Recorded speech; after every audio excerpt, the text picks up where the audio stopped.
Hola a todos, sean bienvenidos. Vamos a revisar hoy día contenidos para la preparación de examen de grado. En específico, varias cédulas. Ya hoy día tenemos una prueba importante, así que vamos a tratar de aprender lo máximo posible, ¿no? En la menor cantidad de tiempo. Vamos a extendernos muchos contenidos, tanto de obligaciones, tanto también de procedimientos y vamos a ir revisando. Vamos a partir de inmediato. La cédula 17 nos habla de obligaciones, ¿ya? Nos dice el concepto, elementos y fuentes, tanto tradicional y no tradicional. El concepto de obligación lo tenemos como un vínculo jurídico entre dos personas determinadas, en virtud del cual se encuentra para con la otra en la necesidad de dar, hacer o no hacer alguna cosa. Ese es el concepto legal, ¿no? El 1438.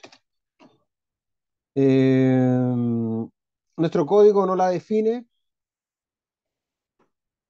pero señala sus características jurídicas en el artículo 1438, son estas características que acabamos de mencionar, esta obligación como vínculo jurídico entre dos personas determinadas, en virtud de la cual una se encuentra para con la otra en la necesidad de hacer o no hacer alguna cosa. Los elementos serían el vínculo jurídico, ¿ya? Es una relación jurídica que liga a una persona con otra de un modo sancionado por el ordenamiento jurídico. La persona obligada no puede romper el vínculo y librarse a voluntad, sino en general cumpliendo la prestación debida, la cual puede consistir en dar, hacer o no hacer algo, ¿no? Ese sería uno de los elementos, el vínculo jurídico. El segundo elemento tiene que ver con el personal o el elemento subjetivo. Ya se compone de dos sujetos entre los cuales rige una relación jurídica, uno pasivo, obligado al cumplimiento del deber jurídico, deudor, ¿no? Y otro activo que tiene un derecho personal o crédito, ¿no? Que se llama acreedor, y que cuenta con la fidelidad en el cumplimiento de los compromisos por parte del deudor. También nos dice que en Roma se denominaba también a las partes de una relación obligacional como solvens y acipiens, ¿no? Acreedor y deudor pueden ser una o muchas personas, así lo dice el 1438. Deudor y acreedor deben ser personas determinadas, ¿ya? Eso es importante. Debe establecerse quién tiene el derecho a reclamar el beneficio y la obligación y quién está en la necesidad jurídica de soportar un gravamen que se impone. En todo caso, la determinación, particularmente del acreedor, debe existir al momento de ejecutarse la obligación, ¿ya? Y no necesariamente al nacer. Así ocurre, por ejemplo, con los títulos al portador, como acontece con el que reclama el pago de un boleto de lotería o del quino, ¿no? En el caso de aquel que encuentra una especie perdida también y reclama la recompensa ofrecida por su dueño. En esos momentos no está determinado el acreedor, ¿no? Se determina el momento de ejecutarse la obligación. También puede ocurrir que la persona del deudor esté determinada lo que acontece en una obligación real, por ejemplo, en esos casos también, y una obligación que siga al dueño de la cosa, por ejemplo, los gastos comunes o las contribuciones. El objeto de la obligación, ese es la tercera elemento, el tercer elemento de la obligación jurídica, vínculo jurídico, elemento personal, y el tercero sería objeto de la obligación. El deudor debe ejecutar en favor de la acreedora una determinada prestación, positiva o negativa, una acción o una omisión. La prestación positiva puede ser un dar, hacer o no hacer, y la negativa un no hacer. No obsta, en todo caso, para que el deudor se obligue a varias cosas, ¿no? Es así que llegamos a las fuentes de las obligaciones y tenemos fuentes tradicionales. Eh, las fuentes tradicionales están mencionadas en el artículo 1437, que menciona tradicionalmente cinco fuentes, ¿no? El 2284 menciona obligaciones no convencionales y el 2314 obligaciones derivadas de delito y cuasi delito, ¿no? Pero en general las obligaciones del 1437 las menciona cinco fuentes, ¿no? En ellas podemos agregar también las del 578 que al definir los derechos personales deja claro que los sujetos se obligan ya por su voluntad al derecho a un contrato, ya por disposición de la ley tratándose de las demás fuentes. De ella se desprende la enumeración tradicional, contratos, cuasicontratos, cuasidelitos y la ley. Esa es la fuente tradicional, ¿no? La del 1437. La descripción nos dice que el contrato es la convención que crea obligaciones, ya como acto jurídico es bilateral, requiere la manifestación de dos o más voluntades para nacer y como acto jurídico bilateral es aquel que genera obligación. El artículo 1438 hace sinónimo a la convención y al contrato, pero la doctrina lo distingue netamente. El objeto del contrato son las obligaciones que genera y a su vez el objeto de las obligaciones es la prestación, ¿no? Que consiste en dar, hacer o no hacer. Por su parte, la siguiente fuente, ¿no? Voy a poner fuentes para que quede mucho más determinados, fuentes. La primera habíamos dicho que es el contrato de la convención. La segunda sería el cuasi contrato, un hecho voluntario, lícito y no convencional que impone obligación. Eso es el cuasi contrato. No está definido en el código, pero de los artículos 1427 y de 1284 se desprende su concepto.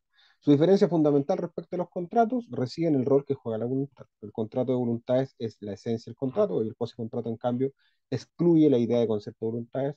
Es así, el artículo 1285 dispone que hay tres principales cuasi contratos, ¿ya?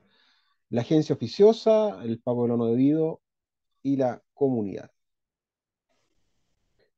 El delito también es una fuente de obligaciones, así lo establece también como el cuasi contrato, definido en el 1437 ambos, y nos dice que lo que caracterizaría, digamos, el hecho ilícito, que es cometido con el dolo, ¿no? Con la intención de hacer daño. Y el cuasi delito es un hecho ilícito, pero culpable, ¿no? Sin intención de dañar, y ahí lo que caracteriza es la culpa.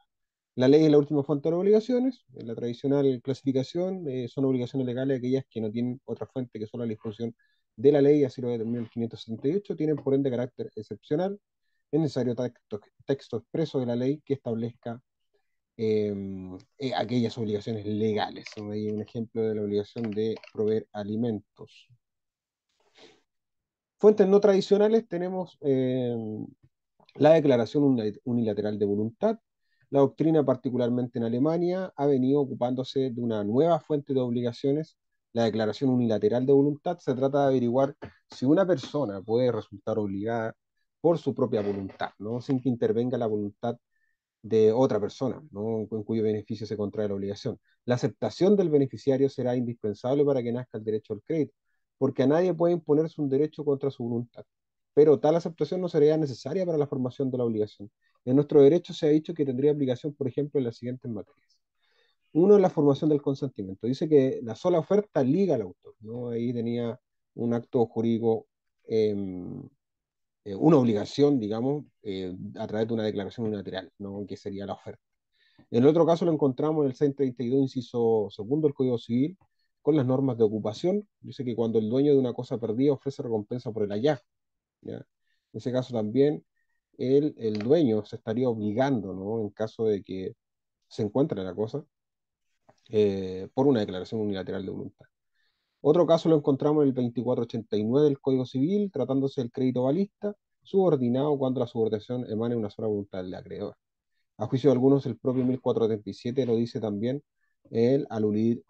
cuando dice aludiendo a un hecho, ¿no? En todos estos casos, como puede verse, observarse, estamos ante un acto jurídico unilateral, en virtud del cual un individuo se autoimpone una obligación por su sola declaración de voluntad sin que por ahora el acreedor se manifieste. También encontramos otra fuente no tradicional, aparte de la declaración unilateral de voluntad, en la reparación del enriquecimiento sin causa. ¿Por qué decimos que también es una fuente de obligación no tradicional?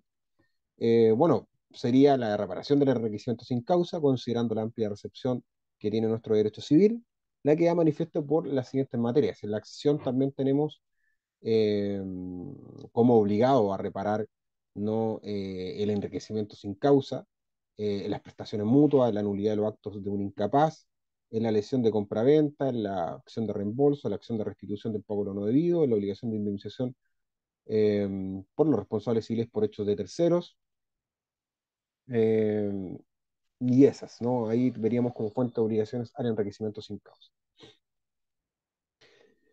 Ahora vamos a ver temas procesales. Vamos a pasar al juicio ordinario, a la etapa de discusión, demanda o medida prejudicial, contestación, réplica, duplica y llamado a conciliación. Lo primero que vamos a revisar es la demanda, ¿no? La demanda. Ya, entonces la demanda habíamos dicho, claro, para iniciar el procedimiento también hay que recordar, antes de iniciar la demanda, que se pueden interponer medidas prejudiciales, ¿ya? Es así que el artículo 273 del Código de Procedimiento Civil nos dice que en el juicio ordinario podrán prepararse o podrá prepararse exigiendo el que pretende demandar de aquel contra quien propone dirigir la demanda. Uno, declaración jurada, perdón, acerca de algún hecho relativo a su capacidad para aparecer en juicio o a su personería o al nombre y domicilio de su representante. También la exhibición de la cosa que haya de ser objeto de la acción de que se trata de entablar. También la exhibición de sentencias, testamentos, inventarios, tasaciones, títulos de propiedad u otros instrumentos públicos o privados que por su naturaleza pueden interesar a diversas personas. También la exhibición de los libros de contabilidad relativos a negocios que tenga parte el solicitante, sin perjuicio de lo dispuesto en el 42 y 43 del Código de Comercio. El reconocimiento jurado de firma puesto en instrumento privado. La diligencia expresada en el número 5, la que acabamos de hablar, o sea, el reconocimiento jurado de firma en un instrumento privado, se decretará en todo caso las de los otros cuatro solo cuando a juicio del tribunal sean necesarias para que el demandante pueda entrar en juicio. O sea, la del quinto, la de reconocimiento jurado de firma, se decreta siempre en todo caso, ¿no? Y las otras tienen que ser fundadas y necesarias también, así lo dice el código, para entrar en juicio. La demanda, bueno, recordar que la demanda en ese sentido se designa al acto inicial de la relación procesal, ya se trata de un juicio ordinario o de uno especial, es decir, la primera petición que resume las pretensiones del actor. Se puede definir como la presentación formal que el actor hace a un tribunal para que éste se pronuncie sobre las acciones sometidas a su conocimiento o también como el medio legal de hacer valer una acción y esta a su vez como el medio de hacer valer en juicio el derecho que se reclama. La demanda es la forma como se ejercitan las acciones en juicio. La acción se le da la vida por medio de esta presentación. Hay casos en que la demanda es obligatoria. Bueno, por regla general nadie está obligado a demandar, sin embargo existen casos específicos, ¿no? El caso del que el demandado pida que se ponga la demanda en conocimiento de otra o de otras personas determinadas a quienes corresponde también la acción ejercida y que no lo hubieran entablado para los efectos de que señalen si adhieren a ella o manifiestan su resolución de no adherirse bajo los procedimientos contemplados en el artículo 21. Si declaran su resolución de no adherirse, caducará su derecho, ¿no? También el que ha obtenido una medida prejudicial precautoria está obligado a deducir demanda, bajo sanción, lógico, de que si no la deduce en los 10 días siguientes, queda responsable de los perjuicios causados considerándose doloso su procedimiento. También cuando alguna persona manifiesta corresponderle un derecho de que no está gozando, todo aquel quien su jactancia pueda afectar podrá pedir que se le obligue a deducir demanda dentro del plazo de 10 días, bajo apercibimiento, ¿no? Si no lo hace, de no ser oída después de aquel hecho, ¿no? Así lo dispone el 269. En el caso de reserva de derecho, en el juicio ejecutivo, el deudor está obligado a deducir demanda también ordinaria en el término de 15 días, contados de la fecha que se notifique la sentencia definitiva. ¿Cuáles son los efectos de la demanda? Bueno, queda abierta la instancia y el juez está obligado a conocer las peticiones del actor e instruir el proceso, incurriendo en caso de no hacerlo de responsabilidad de carácter disciplinario, civil y criminal y específicamente incurre en el delito de negación de justicia. Coloca al juez en la necesidad de conocer la demanda, pudiendo no dar de oficio curso a ella cuando no contenga las indicaciones ordenadas por el artículo 256. ¿Ya? Puede también pronunciarse sobre su competencia y juzgar oportunamente la sentencia, la acción eh, o la pretensión deducida. Se entiende que el actor prorroga tácitamente la competencia en los casos que esta prórroga proceda, ¿no? Y queda fijada la competencia del juez con relación al actor. También uno de los efectos de la demanda es que fija la extensión del juicio, determinando las defensas del demandado, la reconvención y limita los poderes del juez, que la sentencia solo puede referirse a los expuestos en la demanda. El actor no puede interponer nueva demanda en contra del demandado para que persiga el mismo objeto pedido, con la misma causa a pedir, pues con la presentación y notificación de la primera demanda nace el estado de indispendencia. Produce efecto respecto del derecho, así por ejemplo los juicios sobre alimentos se ve esto desde la presentación de la demanda. Se puede modificar la demanda si antes de notificar al demandado el actor puede retirarla sin trámite alguno y puede modificarla.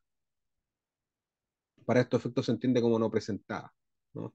Ahora, después de notificada, la demanda, cualquiera lo demandado, y antes de la contestación puede el demandante también hacer ampliación o rectificaciones, ¿no? Y estas modificaciones se consideran como una demanda nueva, para los efectos de la notificación. También es aplicable a los juicios especiales. La petición con que el demandado amplió la demanda de desahucio en el comparendo consistente en que el demandado fuera también condenado a pagar las rentas que adeuda y estima una cantidad determinada constituye indudablemente una modificación de la demanda primitiva. Así lo ha dicho también la Corte de Apelaciones de La Serena. Después de contestar la demanda, bueno, el actor no puede modificarla en forma alguna, no, solo podrá desistirse de ella, en caso que establece en ese sentido cosa juzgada. Contenido y forma de la demanda, los del 254, con todas las formalidades del artículo 254. Esto es los requisitos de la demanda de todo escrito aparecen en el 254 del Código de Procedimiento Civil y en definitiva son los siguientes. La demanda debe contener la designación del tribunal, el nombre, el domicilio y profesión de oficio del demandante y las personas que lo representen y la naturaleza de la representación, además de un medio de notificación electrónico del abogado patrocinante y del mandatario judicial si no lo hubieran designado. El nombre, domicilio y profesión oficio del demandado, la exposición clara de los hechos, fundamento de derecho en que se apoya, la enunciación precisa y clara, consignada la conclusión de las peticiones que se someten al fallo.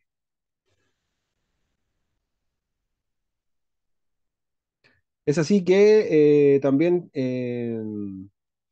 hay requisitos de todo escrito, la demanda puede presentarse en papel blanco, no debe escribirse más de 30 líneas, debe respetarse los márgenes, encabezar a la suma, con una suma, perdón, que indique el contenido. Junto con el escrito deberán acompañarse en papel simple tantas copias como sean las partes a quienes deben notificarse. También debe ser patrocinada por un abogado habilitado en el ejercicio de la profesión y además debe designarse apoderado habilitado para que represente al actor en juicio en los casos que procedan. Requisitos especiales de la demanda. Bueno, hay un auto acordado de 19 de diciembre de 1988, modificando otro auto acordado del 93, y se acordó disponer a partir de enero de 1989 que las demandas y gestiones judiciales que se presenten en la Corte para su distribución de los juzgados civiles del trabajo de la jurisdicción, los señores abogados antepondrán el texto a la suma de los datos siguientes, o sea, la presuma. Además, los requisitos comunes a todo escrito, los menciono en el referido autoacordado, solo rige respecto a la primera presentación en juicio y debe ser sometida a distribución de la Corte de Apelaciones.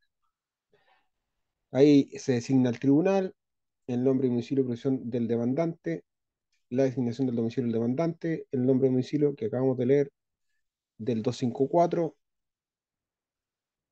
la expresión clara de los hechos, la enunciación precisa y clara consignada en la conclusión de las peticiones, y en definitiva esos son los requisitos de la demanda del 254. Si puede acompañar documentos, bueno, no es obligatorio que la demanda se presente con documentos.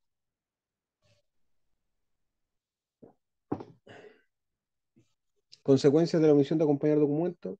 Bueno, si se omite acompañar los instrumentos que le servían de fundamento, exigiendo al demandado los instrumentos que se presentaban después, solo se tomará en consideración si el demandado lo hacía valer en apoyo de su defensa.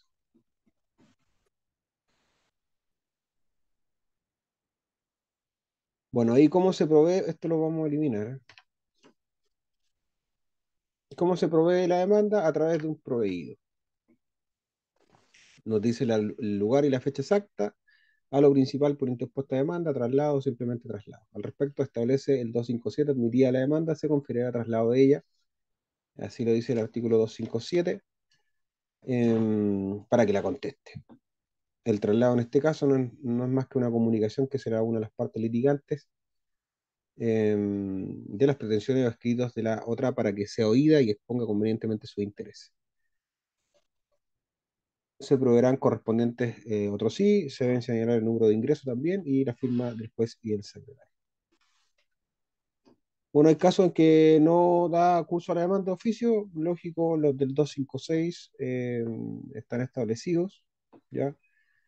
Son numerales, por ejemplo, 4 y 5 del 254, No puede admitirse la demanda por una vaguedad de la parte petitoria, no puede el tribunal de oficio no dar curso a la demanda, tampoco si tiene fundamentos de hecho y derecho.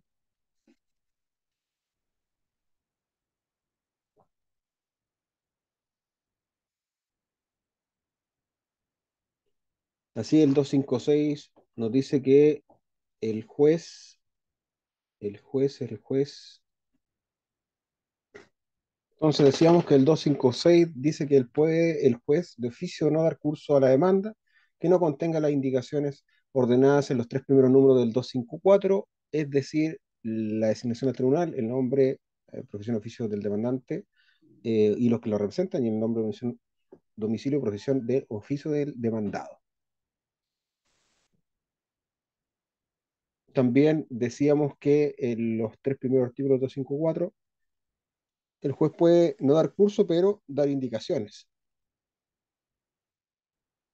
para que se subsanen. El emplazamiento sería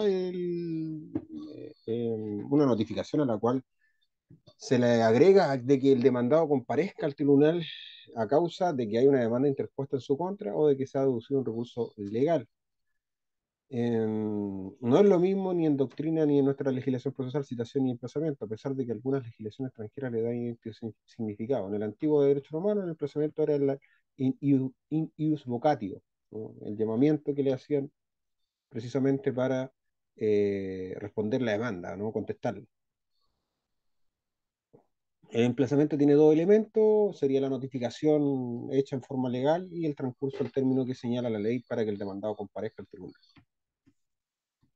Una vez presentada y prohibida la demanda, debe notificarse, como generalmente va a ser la primera gestión recaída en el juicio, personalmente, entregándose copia de la demanda y de la presentación de la resolución que recaía en ella al actor. Se le notifica por el Estado Diario, ¿ya?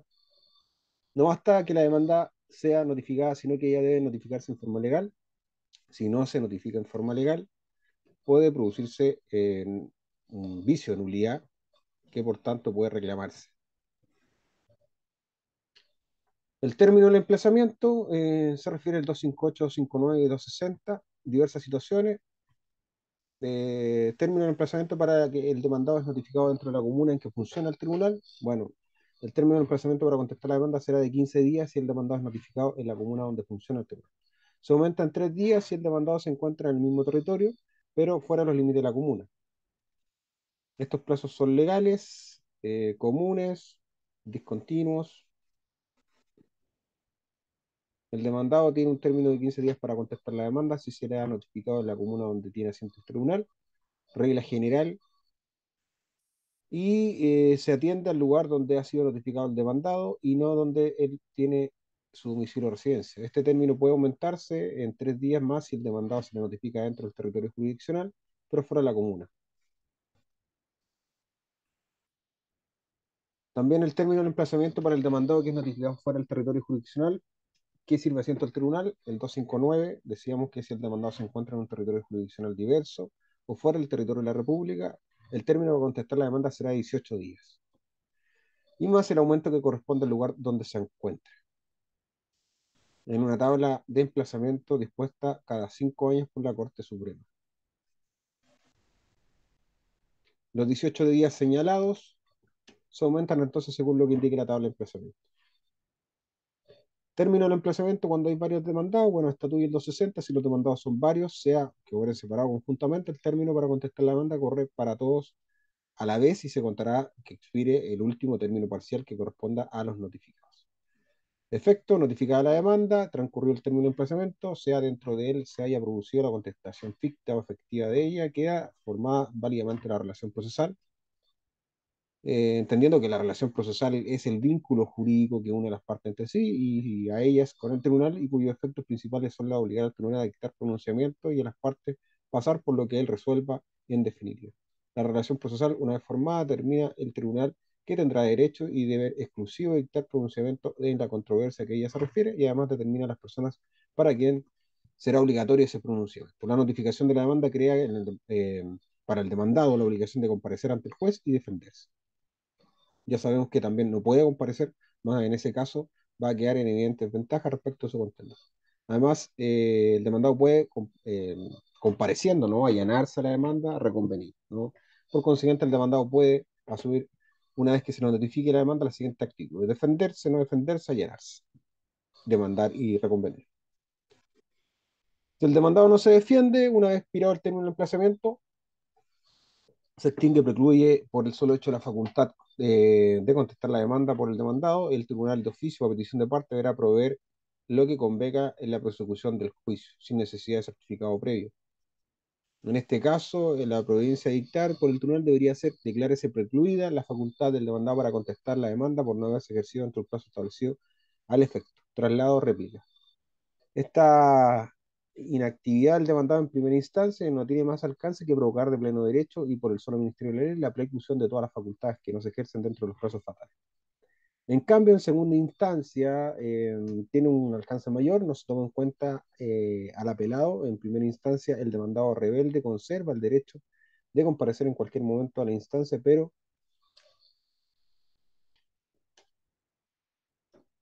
con una grave limitación, pues debe aceptar todo lo logrado con anterioridad a su comparecencia, salvo que formule un incidente de nulidad de todo lo logrado por vicio o falta de emplazamiento en el procedimiento y éste se acoja, en cuyo caso el proceso comenzará a tramitarse nuevamente. En este evento debe tenerse presente que operará la notificación de la demanda de acuerdo a lo previsto en el 5.5, si es acogida a la nulidad. Precitado el derecho del demandado de contestar la demanda, se produce lo que en doctrina se llama contestación ficta de la demanda, pero ella no significa que el demandado acepte lo dicho de la demanda, porque en el derecho quien calla no otorga, sino que sencillamente no dice nada. El actor debe, por consiguiente, probar los hechos en que se funda su acción.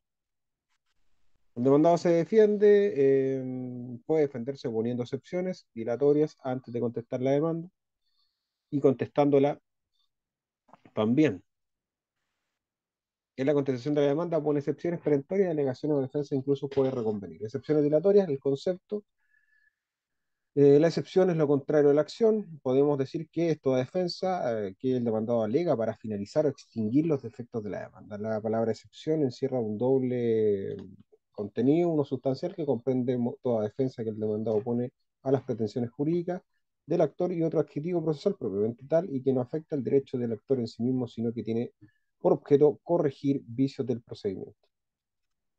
La primera excepción comprende las excepciones perentorias que se oponen en el escrito de contestación de demanda y que se hayan reglamentado en el código de fondo.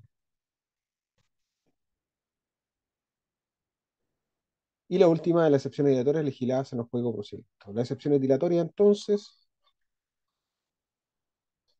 las excepciones perentorias, perdón, se vinculan también con los modos de extinguir las obligaciones. Los modos de extinguir las obligaciones. Em,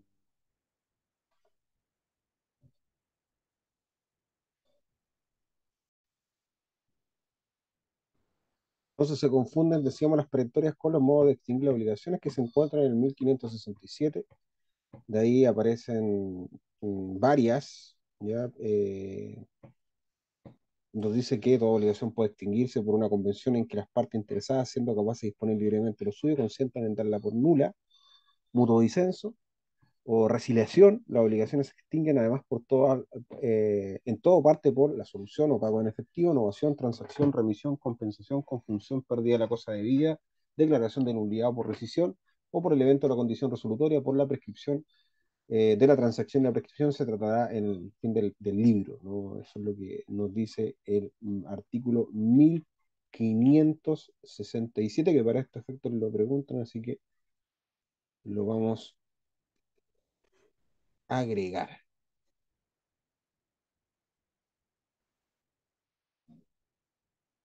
Entonces, vamos a ponerlo acá, como ejemplo.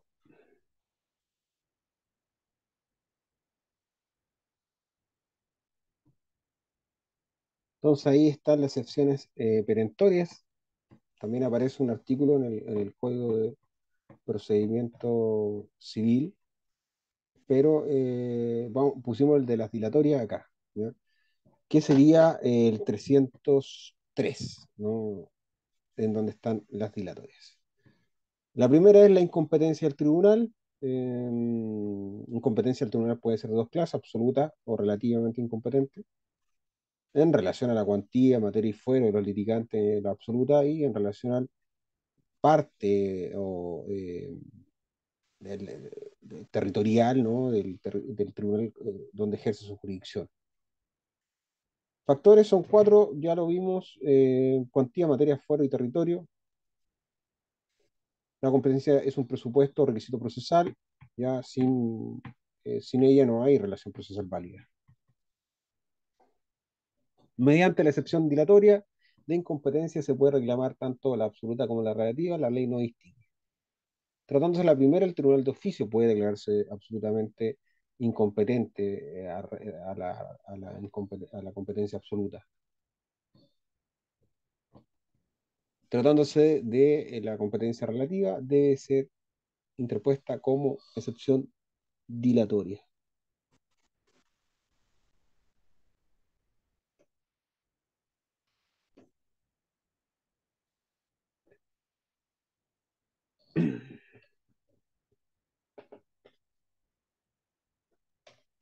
En cambio, no podrá excusarse en un caso de incompetencia relativa, salvo el caso del territorio, pues los preceptos del Código Orgánico de Tribunal facultan a las partes para prorrogar la competencia del tribunal relativamente. Ahí hay que atenerse a si hubo o no hubo prórroga de competencia.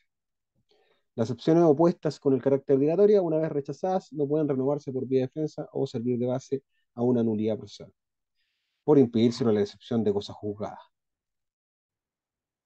Puede fundarse la excepción de incompetencia en un hecho designado previamente el juzgado por la Corte de Apelación respecto a los casos de posee la instrucción de causa. Bueno, esto lo vamos a eliminar, es demasiado detalle. Falta jurisdicción también, esto lo borro. Ya. La segunda excepción dilatoria tendría relación con la falta de capacidad o falta de personería. Contempla como excepción dilatoria la incapacidad o falta de personería el artículo 303, número 2. Solo son admisibles como excepción dilatoria la falta de capacidad del demandante o de personería o representación legal del que comparece su nombre. El precepto transcrito comprende tres situaciones: falta de capacidad. Para interponer una acción se requiere tener capacidad, o sea, ser hábil para parecer en juicio por sí mismo sin el ministerio de autorización que intervenga otra persona. Insuficiencia o falta de representación convencional o personalidad del actor, como por ejemplo si este demanda a nombre de un tercero en virtud de un poder que no le faculta a ello, o si un socio acciona a nombre de la sociedad sin estar facultado en el pacto social. Falta de representación como actor, la que tiene el padre sobre el hijo no emancipado, el curador del demente sobre este último. El Código de Procedimiento Civil no contiene norma alguna que se refiere a esta materia, por consiguiente deben aplicarse las reglas generales que establecen los códigos y leyes sustantivas. La capacidad del actor, al igual que una suficiente representación legal y convencional en los casos que sean necesarios, son requisitos fundamentales para que pueda producirse la relación válida. Se puede reclamar, ¿no? Luego está la litispendencia, que persigue, ¿no? O que no haya duplicidad de juicio, ¿no? Seguido ante las mismas partes, la misma causa y el mismo objeto, ¿no? Para que haya litispendencia es necesario que exista un juicio, esté pendiente, ¿no? Ante otro tribunal, la identidad legal de persona, identidad de objeto, identidad de causa a pedir.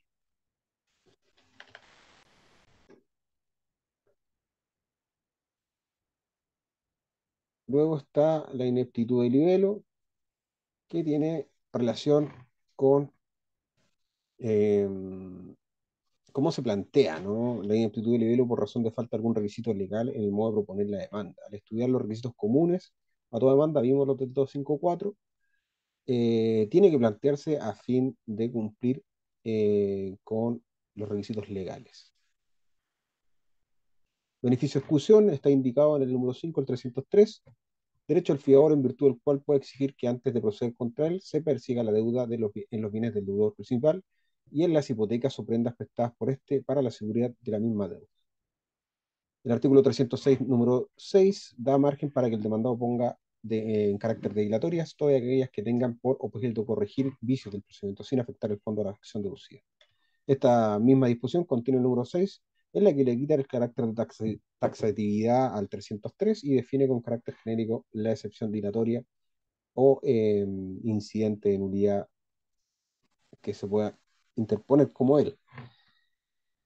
También las perentorias se pueden oponer como dilatorias. Existen ciertas excepciones que, a pesar de ser perentorias, pueden oponerse como dilatorias. Son las excepciones de cosa jugada y transacción.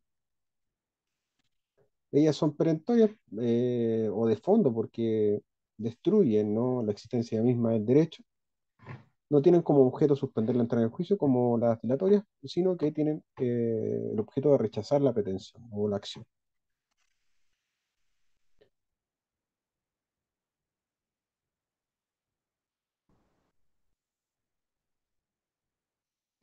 Es así que después están las excepciones dilatorias que pueden oponerse en segunda instancia, pueden oponerse en segunda instancia también, incompetencia del tribunal y litispendencia en forma de incidente. La jurisprudencia ha estimado que estas excepciones pueden oponerse en segunda instancia en forma de incidente. Tramitación. Las excepciones dilatorias deben oponerse dentro del término de emplazamiento. Se ponen todas dentro del término del emplazamiento fijado en el artículo 258 y 260. Ahí se oponen las excepciones dilatorias antes de la contestación de la demanda. Si así no se hace, se pueden oponer en el progreso del juicio solo por vía de alegación o defensa y se estará a lo dispuesto en el 85-86. Tramitación de incidentes. Forma de cómo deben oponerse. 85. Se ponen todos en un mismo escrito, así lo dice el 305. Puede poner cuatro, deben formularse en el mismo escrito, por ejemplo, ¿no?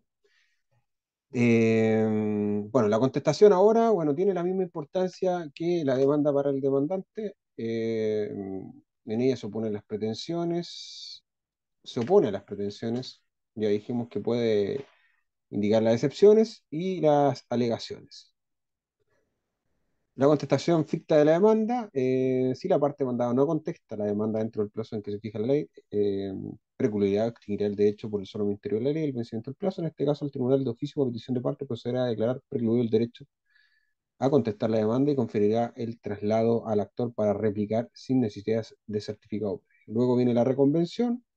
Dijimos que el demandado podía defenderse las pretensiones del actor oponiendo excepción y defensa y que también podía reconvenir. Sucede cuando el demandado tiene a su vez la acción para ejercitar en contra del actor derivada de la misma o de distinta relación jurídica. Después viene la réplica. El 311 dice que a la contestación, sea pura o simple o vaya acompañada de reconvención, se provee de traslado. Esta resolución se debe notificar por el Estado de Derecho. Plazo para replicar: el actor tiene un plazo para replicar de 6 días y hacer observación en la reconvención, si la hay. No transcurrido ese plazo, sin que replique, se entenderá precluido el derecho por el solo Ministerio de la Ley, y el Tribunal de Oficio o Petición de Parte declarará extinguido ese derecho, confiriendo traslado al demandado para duplicar. El escrito de la réplica, el actor puede ampliar o adicionar o modificar las acciones que hayan formulado la demanda, pero sin que pueda alterar el objeto principal del pleito. El escrito de réplica se provee traslado para duplicar. Esta resolución se notifica por el Estado Diario también.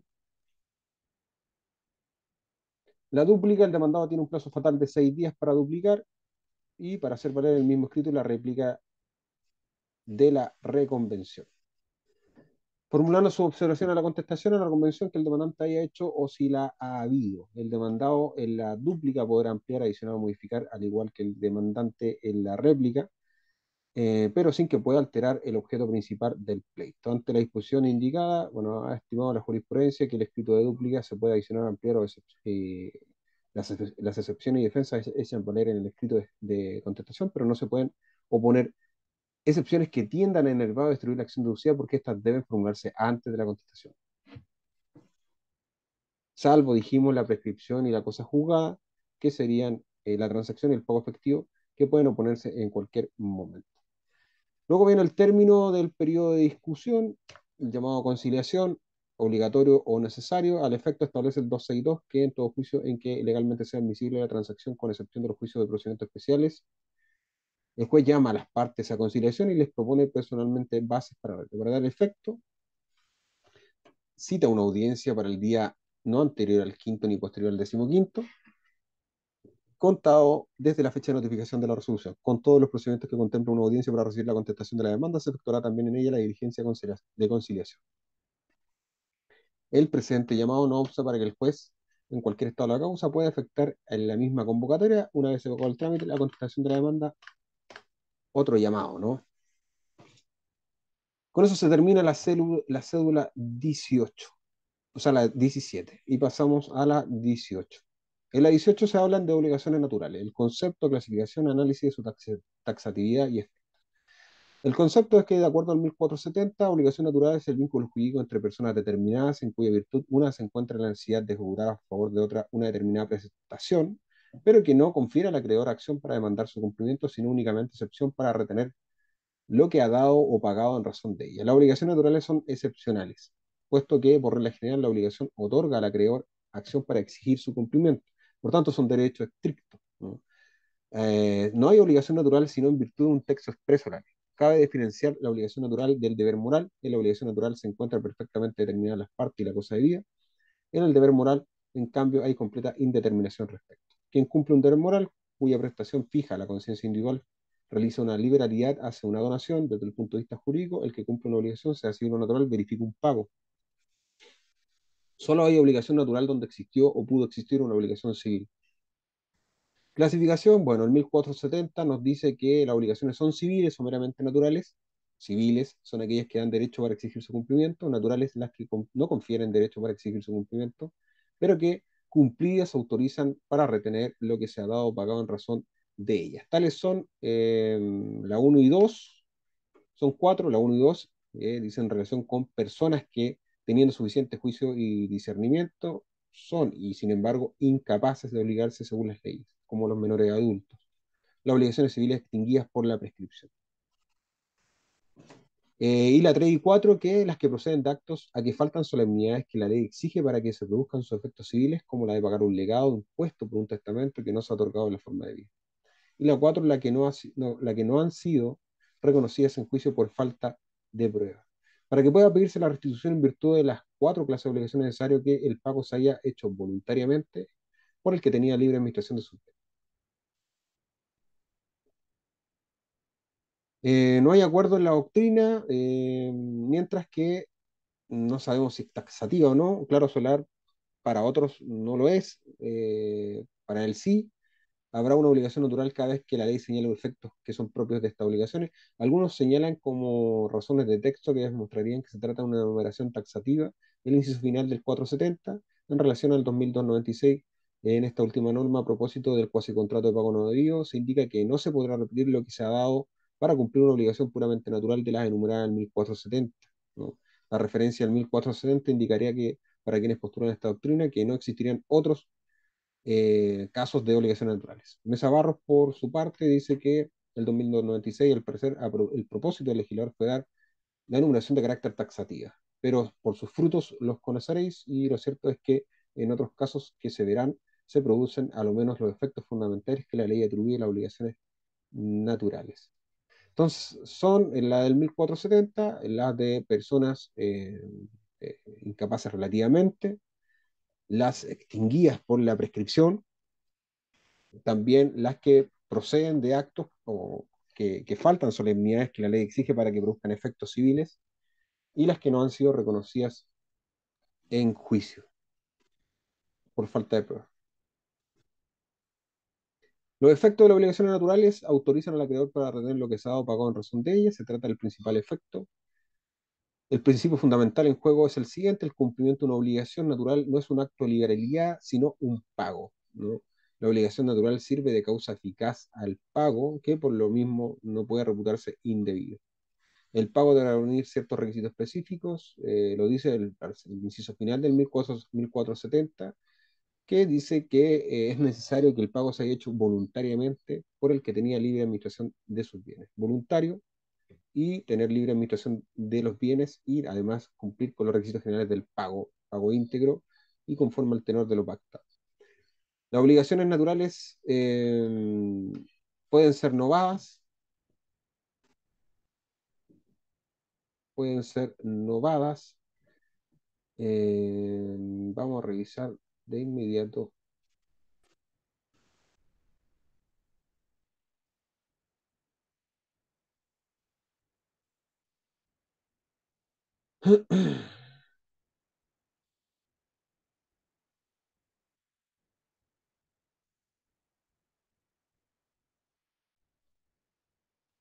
Entonces decíamos que de los efectos, ¿no?, de las obligaciones naturales, el primero es autorizar a retener lo dado o pagado en razón de ellas como un efecto principal, pero también pueden ser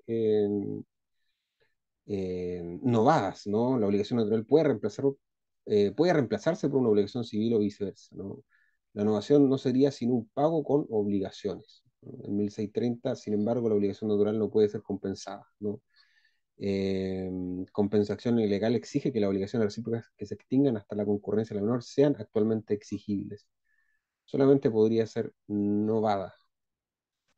Las obligaciones también naturales pueden ser caucionadas. La ley solo pone en el caso que la caución se constituya por un tercero garante, si se otorga por el propio deudor, del mismo modo que no hay acción para exigir el cumplimiento de la obligación principal, tampoco tendrá el acreedor la posibilidad de hacer efectiva la garantía.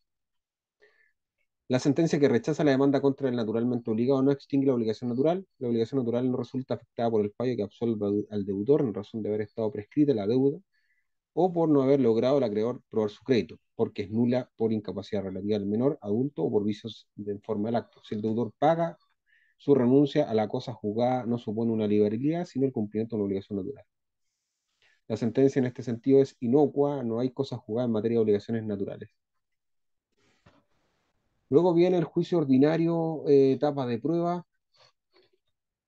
resolución que recibe la causa prueba, forma de notificación, notificación probatorios, los términos probatorios, medios probatorios en general y la prueba testimonial.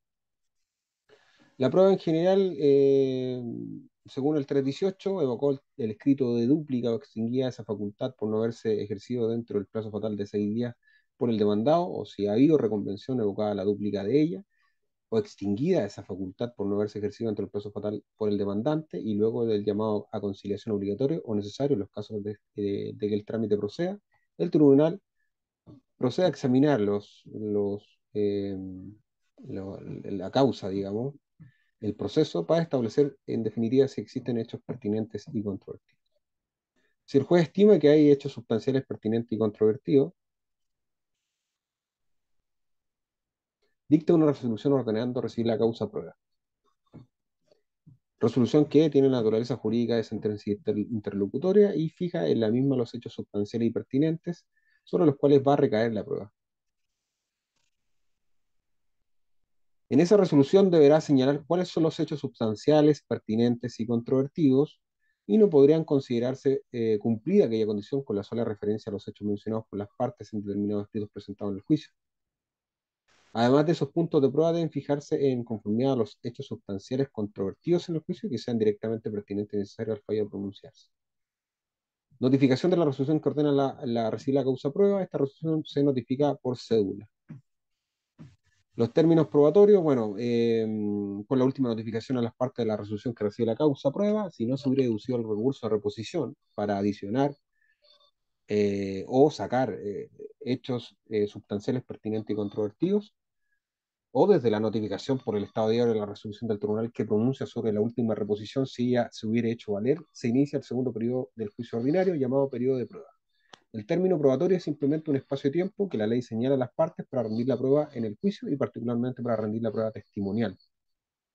La obligación de la parte que quiere rendir prueba testimonial. Bueno, la parte que quiere rendir prueba testimonial en el proceso dentro de los 5 días siguientes a la resolución que recibe la causa prueba debe presentar una minuta de los puntos sobre que piensa rendir prueba de testigos enumerados y especificados con claridad y precisión y una nómina de testigos de que piensa valerse debidamente individualizado.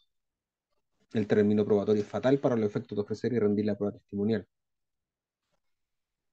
lo cual solo puede practicarse dentro de él, ¿no? En cambio, los instrumentos pueden presentarse en cualquier estado del juicio, en primera instancia y hasta el vencimiento del probatorio. Concerniente a las demás pruebas, ellas solo deben solicitarse en primera instancia dentro del término probatorio si no hubieran sido con anterioridad a su iniciación. Coincidente con ello, el artículo 385 establece al respecto que la absolución de oposición o confesión provocada, que esta diligencia se podrá solicitar en cualquier estado de juicio y sin suspender por ella el procedimiento hasta el vencimiento del término probatorio en primera instancia y antes de la vista de la causa en segunda. Por otra parte, el 412 dispone que el reconocimiento pericial podrá quedarse de oficio en cualquier estado del juicio, pero las partes solo podrán solicitarlo dentro del término probatorio. Características del probatorio, bueno, es un término legal, es un término común, es un término fatal. Se clasifica en el término probatorio ordinario, que constituye la regla general por lo demás, y está establecido en el 328, inciso primero, dura 20 días, salvo que las partes de común acuerdo convengan en reducirlo. El extraordinario de prueba, que a su vez puede ser uno para rendir prueba en el territorio de la República, pero fuera del territorio jurisdiccional del tribunal, y número dos, para rendir prueba fuera del territorio de la República. El término probatorio especial o término especial de prueba, establecido entre 9 siguientes medios probatorios en general, se entiende por medio de prueba, eh, perdón, el último es el término probatorio especial o término especial de prueba, establecidos en los artículos 339 y siguientes.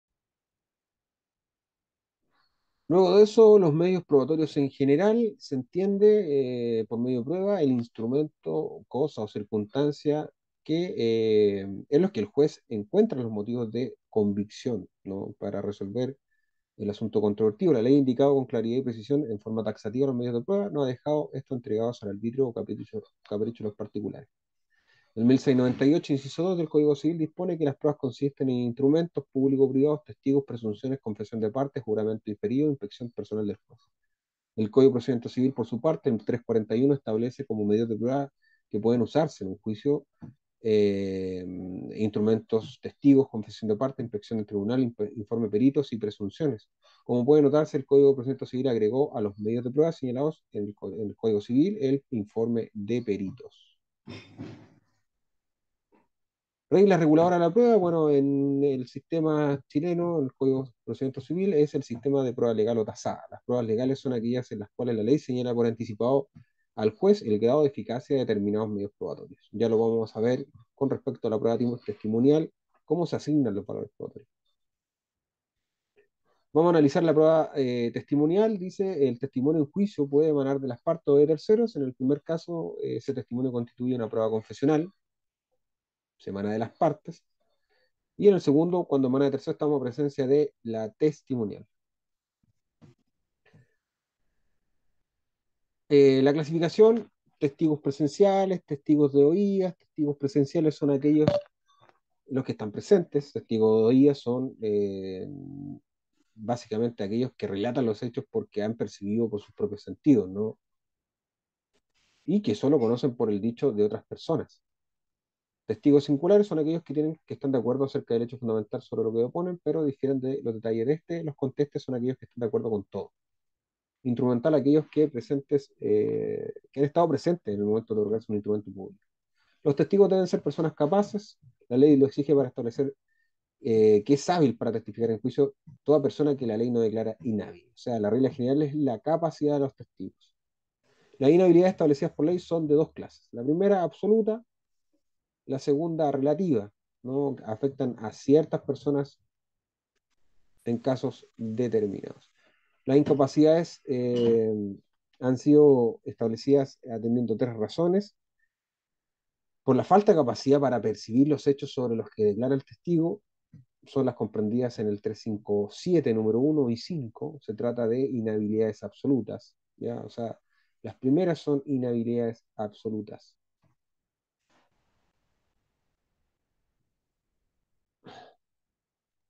Así los vemos como inhabilidad absoluta. Los menores de 14 años podrán, sin embargo, aceptarse las declaraciones sin previo juramento y estimarse como base a la presunción judicial, y los que se haya interdicción por causa de demencia, los que el tiempo de declarar o al verificarse los hechos son sobre los que declaran se hayan privado de razón, ebriedad u otra causa, a los que carezcan de sentido necesario, los sordos, sordomudos que no pueden darse a entender. Ahí los pegamos directamente. Y la falta de probidad, que serían también son inhabilidades absolutas. Vamos a poner acá absolutas. También son inhabilidades absolutas las del 6 al 9. Ya, del 6 al 9 enumera varios casos en donde lo que se atiende es la falta de probidad del testigo, ¿no?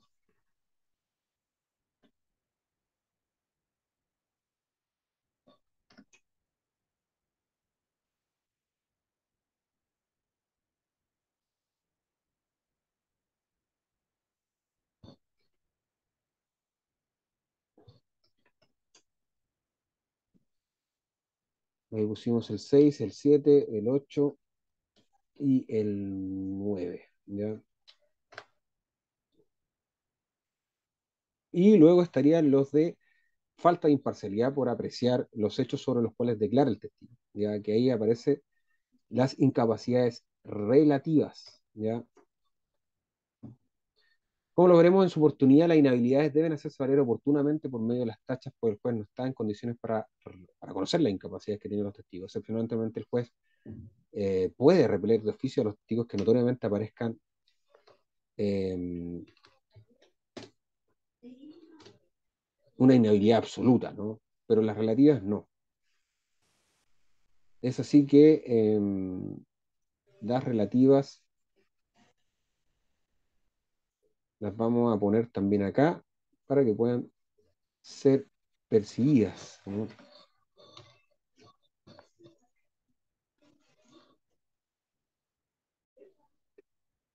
Entonces, pegamos también acá las inhabilidades relativas, ¿ya?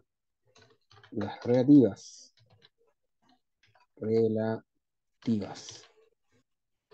Las relativas, bueno, en este caso, son falta de imparcialidad, ¿no? Eh, dicen relación con el juicio determinado, por ejemplo, está el cónyuge,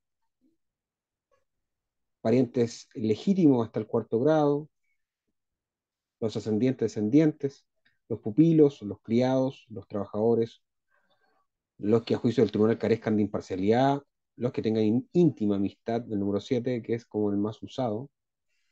La amistad o enemistad deberá ser manifiestas por hechos graves que el tribunal califica.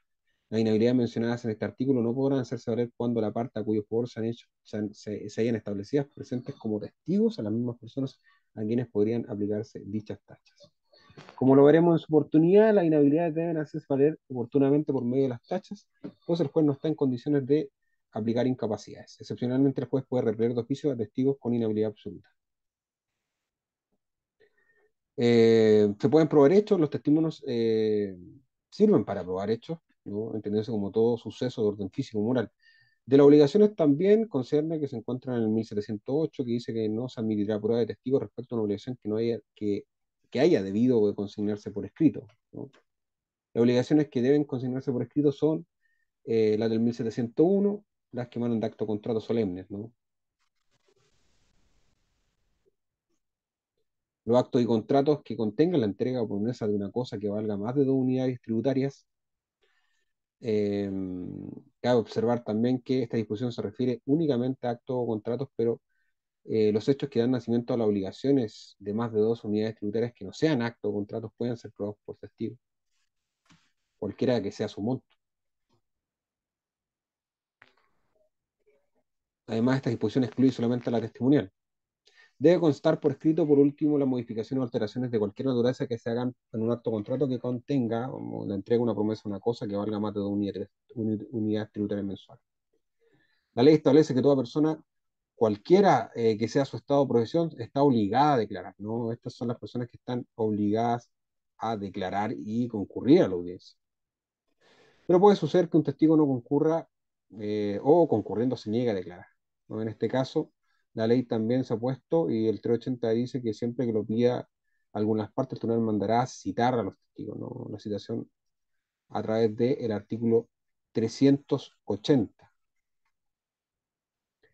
Dicha citación tiene relevancia porque Eh, Siempre que lo piden algunas partes, mandará el tribunal a que se cite a las personas designadas como testigos en la forma establecida por el artículo 56, ¿ya? Indicándose en la citación el juicio en que debe de prestarse la declaración y el día y hora de comparecencia. El testigo que legalmente citado no comparezca podrá ser compelido por medio de la fuerza, ¿no? Ese es lo bueno.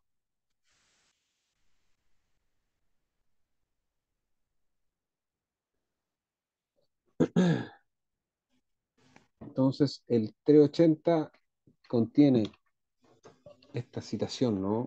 Que es súper, súper importante.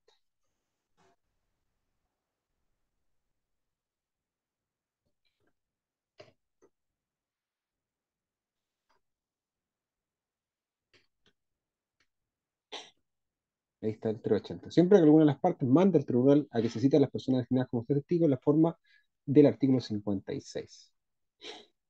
El testigo que estando legalmente citado no comparece puede ser compelido por la fuerza pública, lo dijimos, ¿no? La citación debe hacerse por medio de un receptor, quien notifica a los testigos personalmente por cédula el hecho que deben presentarse y declarar ante un determinado tribunal en un juicio y hora determinada. La obligación de concurrir a la audiencia señalada por el tribunal eh, solo la tienen los testigos que residan en el territorio jurisdiccional.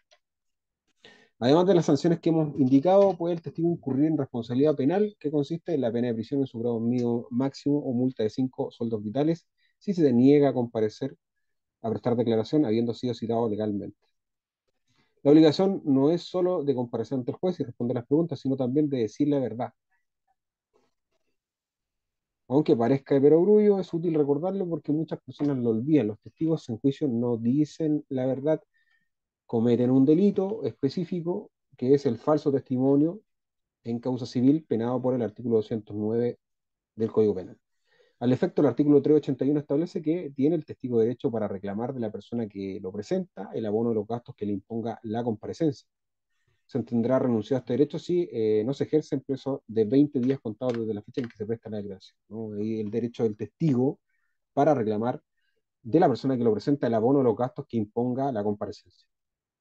En caso de desacuerdo, estos gastos serán regulados por el tribunal sin forma de juicio y sin ulterior recurso. Es preciso no confundir esta indemnización que se le da al testigo por los gastos que le impone la comparecencia a la audiencia de prueba como la dádiva, perdón, o promesa que se le debe ofrezca a un testigo para que declare en el sentido determinado. No serán obligados a declarar, aparece el 360 del CPC, no tienen obligación de declarar los eclesiásticos, los abogados, escribanos, procuradores, médicos y matronas sobre hechos que le han comunicado confidencialmente, ¿no? Las personas expresadas en el número 1, 2 y 3, los que tienen parentesco, los que son interrogados acerca de hechos que afecten el honor del testigo y a las personas mencionadas en el número anterior, o que importa un delito que pueden ser criminalmente responsables por cualquiera de las personas referidas. También pueden declarar en el domicilio, o sea, no tienen obligación de comparecer el presidente de la República, varias funcionarios públicos, las mujeres que están en notorio embarazo, los que por enfermedad o otro impedimento calificado por el tribunal se hallen en la imposibilidad. Lista de testigos y minuta de punto de prueba. La parte que desea rendir, lo decíamos, una prueba testimonial, la obligación de presentar dentro de los 5 días primeros del probatorio. Esto es siguientes a la notificación de la resolución que decide la causa prueba, si no se hubiese deducido lógicamente a reposición, o a lo siguiente a la notificación de la resolución que pronuncia acerca de la última reposición. Se presenta una lista de testigos y una minuta de los puntos de prueba. El tribunal solicita testigos. Bueno, pasa así, sin embargo, que puede, a través de iniciativa propia, el tribunal como una medida de mejor resolver, ¿no? En este caso, no se trata de nuevos testigos que vayan a declarar sobre las mismas preguntas, ni de los mismos testigos anteriores sobre las nuevas, sino que se trata de los mismos testigos que hayan declarado en el juicio para que aclaren, ¿no? Se trata de esos testigos. En primera instancia, la prueba testimonial solo puede producirse dentro del término probatorio, tanto ordinario, extraordinario o especial, que para los efectos de rendir testimonial son plazos fatales. Concerniente a esto, lo establecido en la jurisprudencia que es nula la prueba testimonial rendirá fuera del probatorio, aunque los días en que se rindió hayan sido señalados por la sentencia que quedó ejecutoriada. El tribunal puede ordenar como medida mejor resolver en segunda instancia, sí, es verdad, la recepción de la prueba testimonial siempre que no se haya podido rendir en primera. En este caso, el tribunal debe señalar determinadamente los hechos sobre que deba recaer y abrir un término especial de prueba por el número de días que fije prudencialmente y que no podrá exceder de 8 días. La lista de testigos, en este caso, se presenta dentro del segundo día de notificada la resolución respectiva. ¿Cómo se recibe la prueba testimonial? El tribunal, atendido el número de testigos y el de los puntos de pruebas, señala una o más audiencias de los que se encuentren en el departamento o el territorio jurisdiccional. En la práctica, el día y la hora en que se determinan los testigos se señalan generalmente en la resolución que recibe la causa de la prueba. Pero no hay inconveniente alguno en que las partes soliciten día y hora para rendir su prueba, ¿no? En este último caso, la resolución que la concede debe notificarse por el Estado diario. Ante quien se presta la declaración, los testigos deben ser interrogados personalmente por el juez. El examen se hace en presencia de las partes y de sus abogados, aun cuando un ministro de fe, quien autoriza el acto, un receptor que las partes lo eligen, el que debe ser remunerado. El receptor servirá además como actuario de las incidencias que ocurran durante la audiencia de prueba. Si en la recepción de la testimonial actúa el secretario del tribunal en vez de un receptor, la jurisprudencia ha establecido que es nula. Tratándose de un tribunal colegiado, los testigos deben ser interrogados personalmente por uno de sus miembros. Ordinariamente, esta misión recae en el ministro de Semana. El juramento, bueno, antes de prestar declaración, los testigos deben prestar juramento al tenor de lo siguiente: juráis por Dios decir la verdad acerca de lo que os va a preguntar. El interrogado responderá: sí, juro, en relación al artículo 363.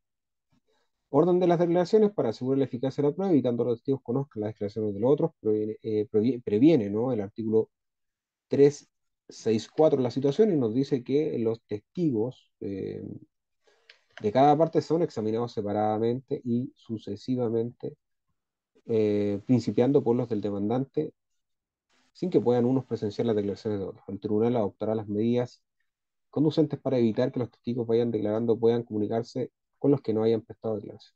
¿Cuántos testigos se pueden incluir? El 320 pueden presentarse todos los testigos que deseen, solo serán admitidos a declarar 6. Es preciso insistir que no se trata de los puntos de prueba que las partes hayan consignado en la minuta de que habla el artículo 320, sino que cada uno de los hechos que señala el tribunal. Si se declaran más de 6 testigos, bueno, da lo mismo, porque son los 6 primeros los que se van a tomar en cuenta. Solo pueden examinarse los testigos que figuran en la nómina a que se refiere el 320.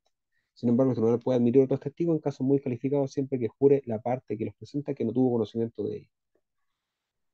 Examen de los testigos. Llenados los requisitos del juramento y además que hemos visto, comienza el interrogatorio. El efecto preceptual 365, inciso 2, las preguntas personales sobre los datos necesarios para establecer si existen causas que inhabiliten al testigo para declarar sobre los puntos de prueba que se hayan fijado. Podrá también el tribunal exigir que los testigos rectifiquen y esclarezcan precisamente las aseveraciones hechas.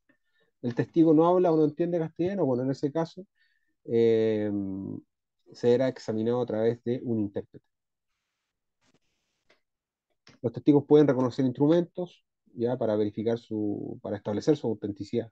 Pueden ser llamados a reconocer un instrumento privado que emana del propio testigo también. Precisamente habíamos dicho al estudiar los documentos privados emanados de un tercero que no se le aplicaba a ellos el artículo 342, sino que la única forma como podían tener valor era incluyendo al tercero en la lista de testigos para que declarara al momento. Ojo ahí. ¿Cómo se consignan las declaraciones? Las declaraciones de los testigos se consignan por escrito, conservándose en cuanto sea posible las expresiones que se hayan valido, reducidas al menor número de palabras, lógico, después de leídas por el receptor en altavoz y ratificadas por el testigo, serán firmadas por el juez. El declarante si sabe, las partes si también saben y se hallan presentes, autorizándola a un receptor, y servirá también como actuario en las incidencias que ocurran durante la audiencia de prueba. Como las declaraciones de los testigos son actuaciones judiciales, deben cumplir con los requisitos de ellas, hechas por el funcionario, efectuadas en días y horas hábiles, autorizadas por un funcionario de ministro fe, en este caso eh, el, el receptor judicial. Luego vienen las tachas, que ya la habíamos visto más o menos, pero son el medio, ¿no?, por el cual se hacen efectivas las inhabilidades. Y aquí nuevamente vuelvo a poner las inhabilidades absolutas y las inhabilidades relativas. De estas presenta especial relevancia el número 7 de la del 3, la del 358, ¿no? Que son los que tengan íntima amistad con la persona que se presenta, que los presenta, perdón, o enemistad respecto a la persona contra quien declare. Valor probatorio de la prueba testimonial, en general son dos los sistemas de valoración seguidos por la legislación en cuanto al valor probatorio. Uno de ellos, el sistema de pruebas legales, lo dijimos ya. Nuestra legislación opta por el primer sistema. Y así el 383 nos dice lo siguiente: los testimonios de oídas, esto es, de testigos que relatan hechos eh, que han percibido por sus propios sentidos y que solo conocen por el dicho de otras personas, tienen un valor de base de presunción judicial. Sin embargo, es válido el testimonio de oídas cuando el testigo se refiere a lo que oyó decir a alguna de las partes, en cuanto de este modo se explica o esclarece el hecho. El 384 nos habla que los tribunales aprecian la fuerza obligatoria de las declaraciones de los testigos conforme a las siguientes reglas. Acá están las reglas. La primera es que la declaración de un testigo imparcial, verídico, constituye una presunción judicial cuyo mérito probatorio será apreciado en conformidad al 426. La de dos testigos más contestes en el hecho y en las circunstancias esenciales, sin tacha, legalmente examinados y que den razón de sus dichos, podrá constituir prueba plena cuando no haya sido desvirtuada por otra prueba en contrario. Un testigo constituye una base, una presunción judicial, ¿no? Dos testigos contesten el hecho y las circunstancias esenciales, sin tacha y legalmente examinados, plena prueba. Cuando las declaraciones de dos testigos de una de las partes sean contradictorias con las de los testigos de la otra, tendrá por cierto lo que se declaran aquellos siendo en menor número, ¿no? Parece que dicen la verdad por estar mejor instruidos de los hechos o ser de mejor fama, más imparciales y verídicos, o por hallarse también más conformes con sus declaraciones con otras pruebas, ¿no?